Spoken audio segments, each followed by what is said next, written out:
Today's story is a stark reminder. On the morning of August 7th, 1981, a 34-year-old wildlife photographer named Carl McCunn stood on the edge of a lake in the Alaskan wilderness and chucked a box of ammunition into the water. The splash it made was surprisingly loud in the total silence that surrounded him. Carl was on the last day of a 5-month-long solo camping trip in a very remote area of northern Alaska that was actually inside the Arctic Circle. A plane had dropped him off here in early spring, and he had set up his tent by this lake, which was surrounded on all sides by forest and huge snowy mountains. And during this 5-month trip, Carl had not seen or spoken to another person the entire time. There were no phones, no roads, no rangers, no people around for at least 100 miles. I mean, this is true isolation. Carl looked up into the sky and listened carefully for the low roar of the plane that was supposed to pick him up today. But as he listened, he couldn't hear anything. But this didn't worry Carl, because he actually had only arranged for his pickup date, not the pickup time. So it was just at some point on this day he was going to get picked up. He didn't know exactly when. And so as he anxiously waited, he just kind of puttered around his campsite and continued to pack up his things. And as Carl did this, he remembered that the type of plane that was going to be picking him up today, it was his buddy Rory's plane, it was really small. And there was a chance that he couldn't actually fit all of his belongings on the plane. And so in anticipation of this, he had identified that he didn't need all of his ammo. And so that's why he was chucking his ammo into the lake, basically in preparation for pickup. Just then, a breeze kicked up, and so Carl zipped his parka up to his chin. This was actually the so-called warm season in the Arctic Circle, but warm in the Arctic Circle meant still near freezing temperatures at night. And as much as Carl loved being out in the wilderness, doing these solo camping trips out in the middle of nowhere, he really was excited to get back to his home in Anchorage, Alaska, and see his friends and call his dad and, be in a nice warm house for once. Carl was about to chuck his 6th and final box of ammunition into the lake when he heard the loud sound of a wolf howling on the other side of the lake. And it made him stop for a second, and he decided that, maybe until the plane gets here, I'll hold on to at least 1 box of ammunition. So he stuck this final box into his bag, he picked it up, and then he walked along the shoreline up to where he had rigged a net to catch some fish. And when he got to the net, he saw he had caught 2 trout. And so he scooped the fish out, he went back to his campsite, he made a fire, cooked the fish, and as he sat down to eat them, he just kept looking up to the sky and listening, hoping for this plane to arrive soon. When he was done eating, Carl made a quick entry into his diary, kind of detailing the last day at camp, and then he finished packing up all his stuff, and he brought it all down to the waterline, ready to be picked up, and then he sat on his trunk, again, just kind of waiting for his friend to show up. And by this time, it was about mid-afternoon, and still no sign of the plane. But nonetheless, Carl sat there kind of taking in the scene, this beautiful lake and nature. I mean, this is the last time he's going to be here, and so he's trying to appreciate it. After all, this had been a really successful photography trip. He had shot 500 rolls of film that he knew he could sell, and that would make enough money that he'd be able to do this again the following year. And so as Carl sat there taking in the scene and daydreaming about next year's trip, he noticed the sun was beginning to set. And when he noticed this was kind of like the first time that Carl actually became worried. This far north, the sun stayed out for nearly 20 hours a day in the summer. And so if the sun was setting right now, that meant it had to be near midnight. And so his friend Rory, who was supposed to pick him up today, at some point today, well, now that we've hit midnight, Carl knew his friend had officially missed the date. And Carl had no way of contacting him to see what had happened or when he would be here. And so as dusk fell, and still there was no sign of Rory, Carl continued to get more and more anxious. And finally, he had to reset up his tent, and he crawled inside, got in a sleeping bag, and went to sleep praying that his friend would be there the next day. The next day, Carl got up early and packed up his stuff and waited by the shoreline for his friend, but all day he waited, and the plane still never came. Carl tried to convince himself that, maybe his friend got mixed up on the dates, or, maybe something came up that's delayed him a couple of days, but he'll be here. But then another day came and went, and then another, and still no plane. And it was around this time that Carl remembered something that made him feel sick to his stomach. On the night 6 months earlier, when he and Rory had discussed pickup plans, Carl remembered that night had been filled with drinking. I mean, these guys were just laughing and having a good time. And at some point, as the beers were flowing, Carl had asked Rory, "Hey, can you pick me up on August 7th at the end of my trip?" And Rory had said, "Yeah, I can probably do that." But Rory had also said that he would have to check his schedule first before he could 100% commit to this. And Carl, in his excitement about going on this trip and getting ready for it and all that, had just forgotten to follow up with Rory and make absolutely sure he could pick him up. And so now Carl was realizing that Rory wasn't delayed or mixed up about the dates. Rory wasn't coming. And Carl knew there was zero chance of another plane just happening to fly over the area and that plane picking him up. I mean, for the entire summer Carl had been out here, he had literally not seen any planes. His best hope was that his dad or maybe one of his friends would report him missing. But he knew that was unlikely, and it actually was his own doing. Carl traveled constantly and almost never told people where he was going or when he'd be back. And on one trip recently, Carl had gone out and missed his return date, and his dad had been concerned about him and so called the police. And when Carl had come back and realized what his dad did, he told his dad to never do that again. "Never contact authorities if I'm late. I'm fine." And all of this meant now Carl was going to face a brutal Alaskan winter all by himself with limited supplies and only a single box of ammunition.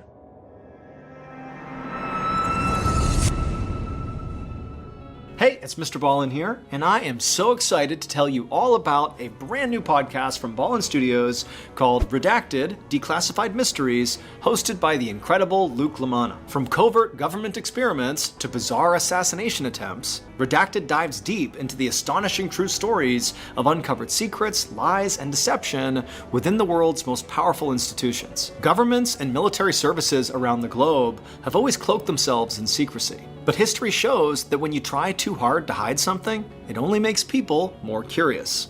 Luke and his team have spent months researching these totally true and thoroughly twisted tales, guaranteed to keep you on the edge of your seat. Stories like the mind-bending truth behind Operation Paperclip, where former Nazi scientists were smuggled into America to advance US technology and intelligence during the Cold War. Or the shocking story of Charles Manson and the CIA, revealing how a notorious cult leader might have been entangled in a web of covert operations. Trust me when I tell you, the stories are real and the secrets are shocking. Follow Redacted: Declassified Mysteries with Luke LaManna on the Wondery app, or wherever else you get your podcasts. You can listen ad-free right now by joining Wondery Plus in the Wondery app or on Spotify.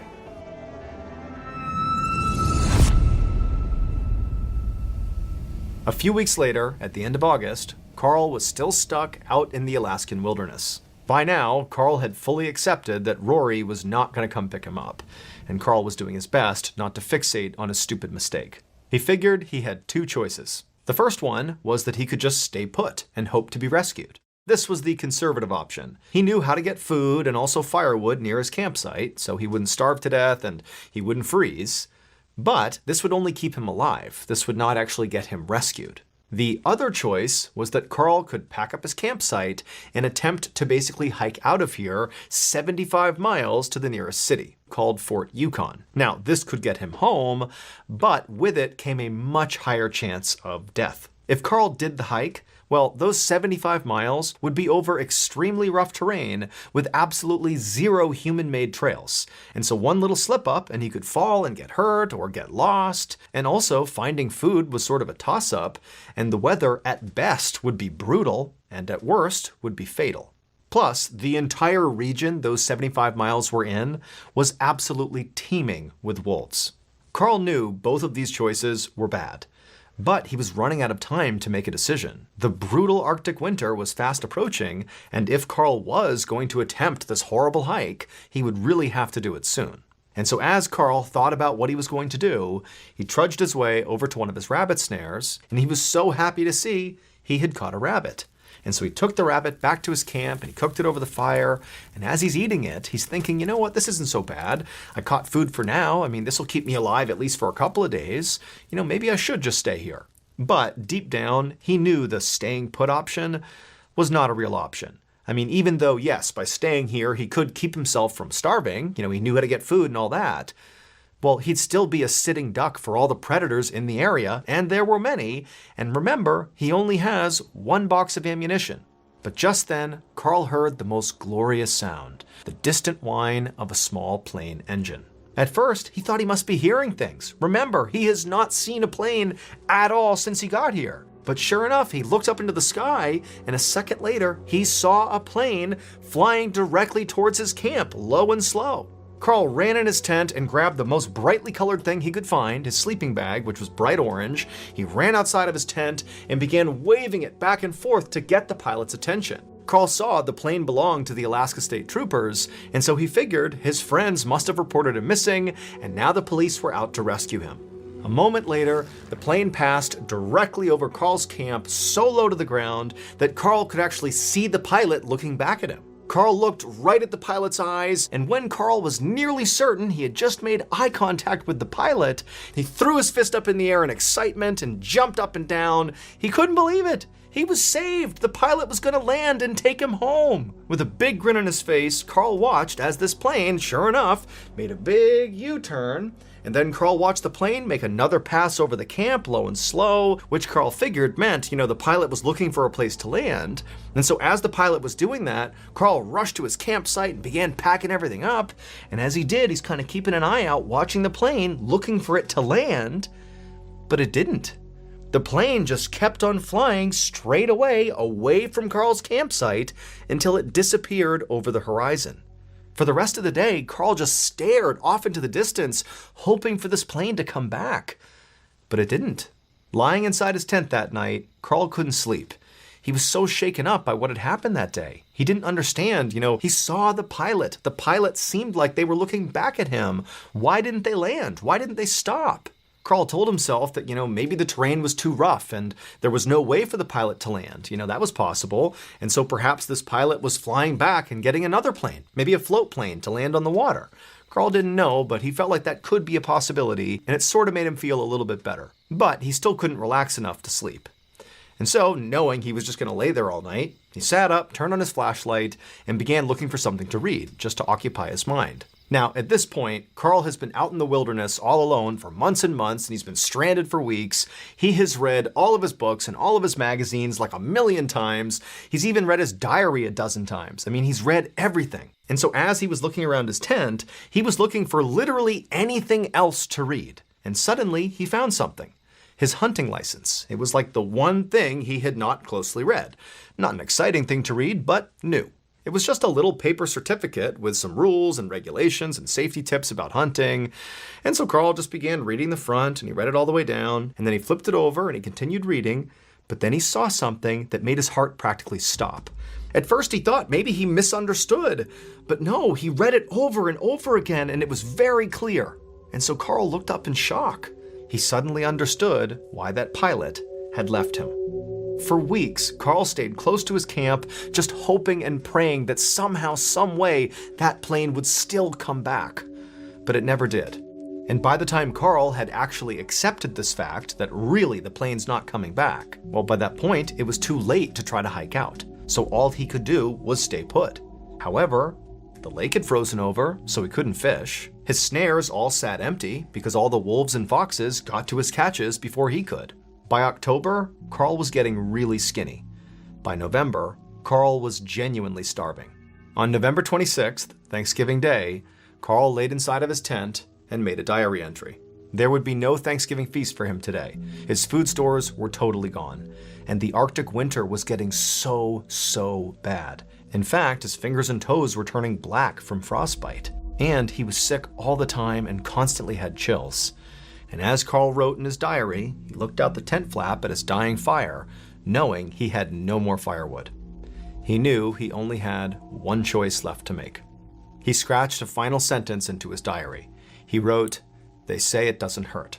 Then he set his diary on the floor of the tent near his rolls of film. Then he reached for his rifle and his last box of ammo. A little while later, a single shot rang out across the lake. A couple months later, in early February of 1982, Alaska State Troopers would find Carl. Carl was deceased. He had taken his own life. What Carl had only realized later was that when he made that fist pump, when he was so excited when that pilot had flown overhead and he thought he was going to get rescued, well, that fist pump had sealed his fate. because, like it said on Carl's hunting license, a single arm raised in the air is the universally recognized body sign for all okay, do not wait. And so when that Alaska State Trooper pilot flew over Carl's camp, he did make eye contact with Carl. He saw him, but he also saw Carl raising his fist in the air and thought he was okay, and so he turned around and he left. If Carl had only read that hunting license a little bit sooner, he would have known to have raised 2 hands in the air as the pilot flew over for the universal sign that means, pick me up.